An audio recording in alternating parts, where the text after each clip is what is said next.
for the applause. It's actually the first time I've gotten applause for one of these town hall meetings. So I appreciate you coming out. I'm glad to be here in Warren. I've always enjoyed, every time I've come to Warren, I think it's just a great community and a lot of wonderful things going on in the Warren area. And I haven't been able to get over here enough because they've been keeping me in Washington too much. I did want to introduce Bill Fox. Would you raise your hand, Bill? Bill is here. Bill, would you tell everyone your schedule and when you're here in Warren? The first Wednesday of each month, I'm at the Warren Senior Center up on the second floor from 9 a.m. to 1 p.m.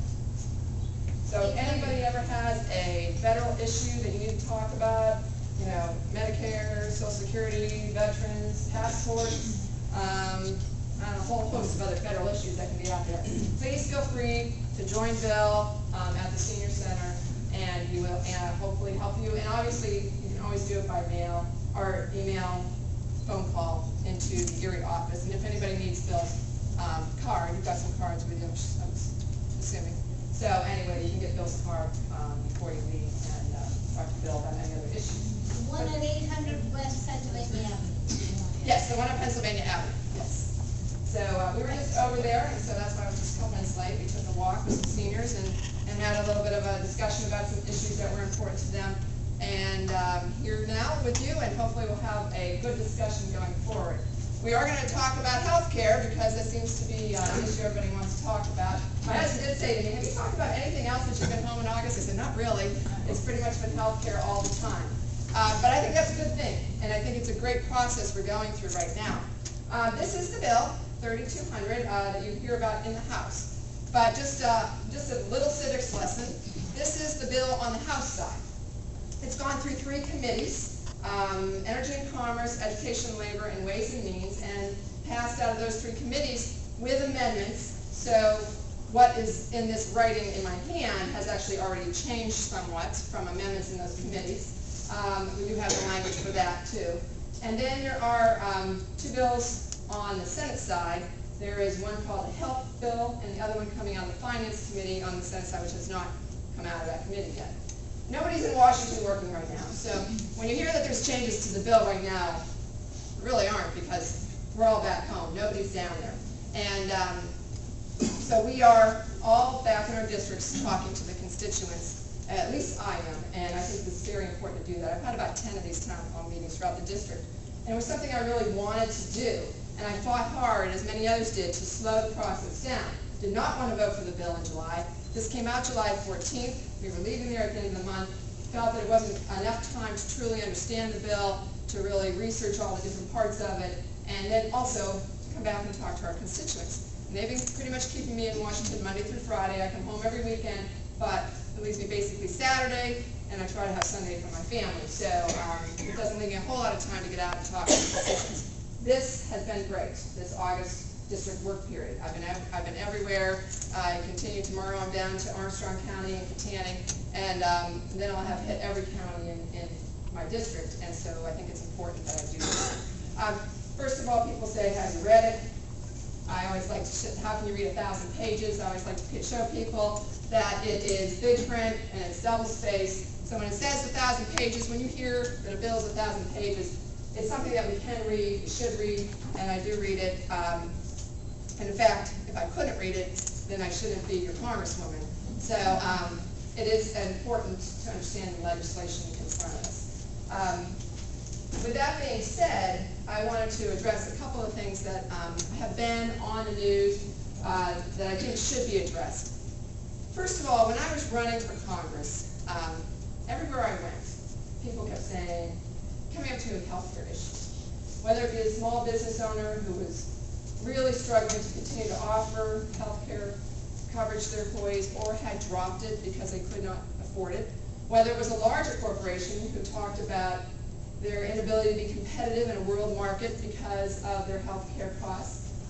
Whether it was the providers who felt like the reimbursement rates weren't adequate, or their charity care was growing at such a rate that they were having trouble, keeping everything in the black. Or whether, and most heart-wrenching, was the person who was uninsured and had a medical problem, or whose family member had a medical problem and was uninsured. So health care reform is something that I believe has been kicked down the road for a very long time.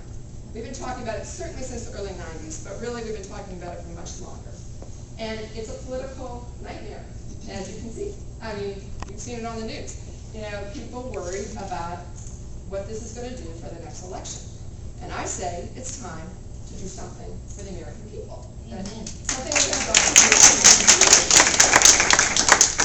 And I know there's a lot of concerns about this, and that's why we're here, because I not only want to talk, because I'm going to stop shortly and take your questions, but I want your ideas. If there's something that you think we're not addressing that we should, I want your ideas. I want to be able to take this back to Washington. I have a website, dahlkemper.house.gov, with a survey on there that I would love all of you to fill out. If you don't want to do it on the web, we have copies here today that you certainly can take and fill out. So your ideas, I've had well over 1,000 people fill it out. It's my survey, it's not leadership survey. So fill it out, let me know your thoughts, your ideas, and I'll take all that back to me with me to Washington. One of the things that has bothered me the most, I think, is the myths and the lies about the legislation. It's not perfect. There are certainly things I think that need to be changed and we need to address. But the one issue about end of life, I just always have to address right up front. And I'm saying this as a person who currently is dealing with 2 parents with terminal cancer. And I had a niece who lived in a wheelchair until she died at 15, who could not speak, could not eat, certainly couldn't walk and talk. So I'm saying this as a person who's dealt with people in my family who have maybe a quality of life that not everyone would think would be as good as others. There's nothing in this bill that would let any bureaucrat decide whether you get coverage, whether you get health care, whether you get a procedure or not. What this bill says about end-of-life issues is that you and your doctor can sit down and have a discussion about what you want, what your choices are going to be when you get to that point in your life. And many of you, I don't know, how many people in here have a living will right now? That's great. Many people in this country do not. And so, or if some people have them, like a woman I heard, hers was in a shoebox under her bed, and when she passed away, her children, who had come in at the point where she was no longer communicative, didn't know she had this and had all sorts of extraordinary measures done, and found out later that she really didn't want those.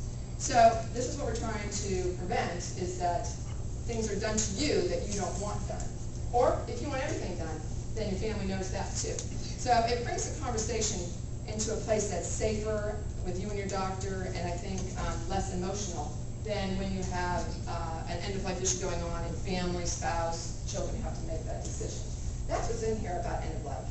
It's not going to, there's no bureaucrat, there's no death panel, or whatever those words have been used out there. There's nothing like that in here. And so I just want to make that really clear. I would never vote for a bill that would allow that. And I'm saying that as somebody who, as I said, have 2 parents currently right now who have terminal cancer, and every day we're making decisions. I'm helping them, and they're making with their doctor as to what kind of treatment they're going to continue to have or not have. So I just want to take that off the table.